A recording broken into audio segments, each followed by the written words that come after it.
but I really want to share it again, and the main reason why is because kind of like that star message, it's something I think you always need to hear, and I know for a fact I need to hear it this week, so I'm being a little selfish. This is... Yeah.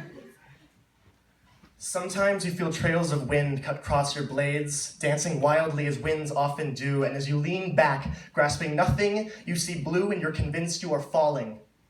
But I'm here to tell you, friend, you are not falling, though I understand you feel like a feather falling to the ground. And yet all around the earth continues to turn, you spin, flip, freeze, burn, burst, cry, shout, stop! And then suddenly for a moment, the sky bends so the clouds brush your toes. You feel as though you could run forever if only you could feel the ground, but you can't, and all around the earth continues to turn. You feel like a lost cause being tossed through the air. Dance, you broken leaf from a broken branch. It feels like falling, but I'm here to tell you, friend, you are not falling. Sometimes it feels like darkness. Darkness, cold, calm, silent, enticing, gone. And then suddenly, looming above, clouds rolling by, big, clumsy fools stealing stars from our sky. And suddenly, there's no more fire in the hearth. Suddenly, there's no more light in our hearts. And without rays sharing suns through our days and our nights, we cower alone, without sight, hiding in the dark. And it feels like falling. But I'm here to tell you, friend, you are not falling. Darkness, falling, silence. Sometimes silence. If you are guilty of falling, the only falling you've done is to fall silent, to let inaction entice you so that you cannot throw a punch because you're too afraid to hurt and hurt others with your big, unwieldy words.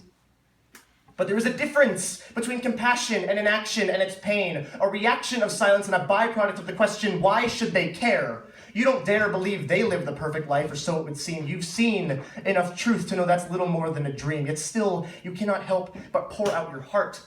Why give them more pain than they had to start? You know, it is often the one in the most pain who spares the rest, because they cannot stand the idea they might add to the hell that already tears at one's chest. So you are silent, surrounded by a bigger fucking silence. You know what? Forgive me for this. You are not falling!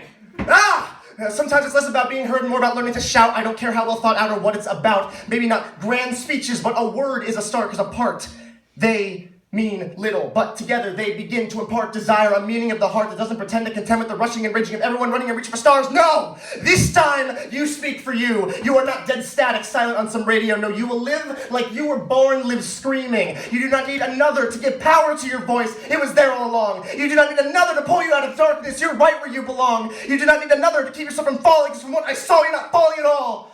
I do not believe true angels can ever fall. Sometimes you feel trails of wind cut across your blades, dancing wildly as winds often do. And as you lean back, grasping nothing, you'll see blue and be convinced you are falling.